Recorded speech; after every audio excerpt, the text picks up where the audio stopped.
धनपति हो निवेशी, जनता हो स्वदेशी, तभी होगा जय जय स्वदेशी। पोल्यूशन भी रहता है, सब चीज रहती है। तो अगर वही हम कपड़े का लें तो वो बार बार यूज होगा। देखिए, अगर रोजगार की बात आती है तो हर बच्चा चाहता है कि कॉलर जॉब मिले, लेकिन ये संभव ही नहीं है, इतनी नौकरियां है ही नहीं। जब भी स्वदेशी की बात सामने आती है तो मन में कहीं ना कहीं आत्मनिर्भरता, देश की मिट्टी और राष्ट्र प्रेम की भावना है वो कहीं ना कहीं मन में आती है। आज हम बात करेंगे कुछ लोगों से और कुछ युवाओं से कि आखिरकार जब स्वदेशी की बात की जाती है तो उनके मन में क्या कुछ विचार आता है। और आपको ये भी बता दें कि अभी हमने बीते दिन खबर चलाई थी जहां पर दिल्ली के वसंत कुंज इलाके में एक स्वदेशी रोजगार मेला लगने वाला है। और ऐसे में तमाम अपने देश के जुड़े हुए तमाम जो कलाकृतियां हैं या फिर जो हैंडलूम है जो अपने देश में ही बनती है और उनको किस तरह से इस मेले के जरिए जो प्रोत्साहन है वो किया जाएगा। कुछ लोग हैं उनसे भी हम जुड़ेंगे, उनसे जानते हैं।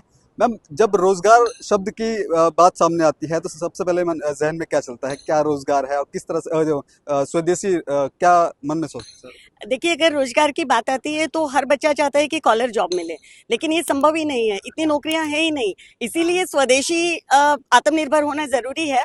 जब अपने रोजगार धंधे होंगे तो युवाओं के लिए सामने रोजगार की समस्या नहीं होगी। सिर्फ दो पंक्तियों में मैं अपनी बात कहना चाहूंगी, धनपति हो निवेशी, जनता हो स्वदेशी, तभी होगा जय जय स्वदेशी। वो निवेश करें स्टार्टअप में, एंटरप्रेन्योरशिप में, और हमारे बच्चे उद्यमी बने, क्योंकि इतिहास गवाह है कि भारत सोने की चिड़िया इसीलिए था क्योंकि हमारे उद्योग धंधे थे। और इसीलिए ये मेला भी लगाया जाता है कि हर व्यक्ति को अपना रोजगार मिले, जो वो काम करते हैं तो उस एक आय का माध्यम बने। तो इसीलिए युवा पीढ़ी भटकेगी ही नहीं कहीं और, जब घर बैठे उनको काम मिलेगा तो। देश के प्रधानमंत्री मोदी जी भी लगातार बोलते हैं कि स्वदेशी अपनाओ, लेकिन हमारा कहीं ना कहीं यूथ है वो हमारी संस्कृति से और कह सकते हैं कि जो स्वदेशी आइटम से कहीं ना कहीं परे हटता जा रहा है। उनके लिए कुछ कहना चाहिए? जी, आप देखिए, समय बदल रहा है। पहले वो चकाचौंध में खो गया था, लेकिन जब माननीय प्रधानमंत्री जी उदाहरण देते हैं, मुझे याद आता है 1962 के बाद जब लाल बहादुर शास्त्री जी ने कहा था, अमेरिका ने धमकी दी थी कि हम आपको गेहूं निर्यात नहीं करेंगे, तो एक बार प्रधानमंत्री की अपील पर लोगों ने भोजन छोड़ दिया था,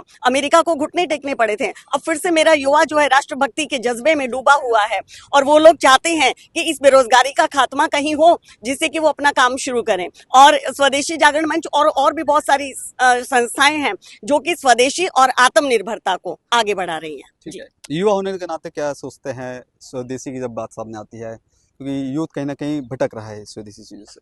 भाई हमारा यूथ तो जैसे भटक रहा है इन चीज़ों में, फालतू की चीज़ों में भटक रहा है।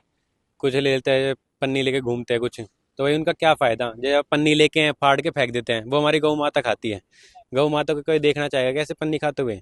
अपने घर में बनवाओ भाई हर चीज़। हमारे टेलर हैं, उनको भी मिलेगा रोजगार। अब आप पॉलीथीन लोगे, पॉलीथीन लेते हो, पॉलीथीन से नुकसान होता है भाई, पोल्यूशन भी रहता है, सब चीज़ रहती है। तो अगर वही हम कपड़े का लें तो वो बार बार यूज़ होगा, हर चीज़ में रीयूज़ होगा।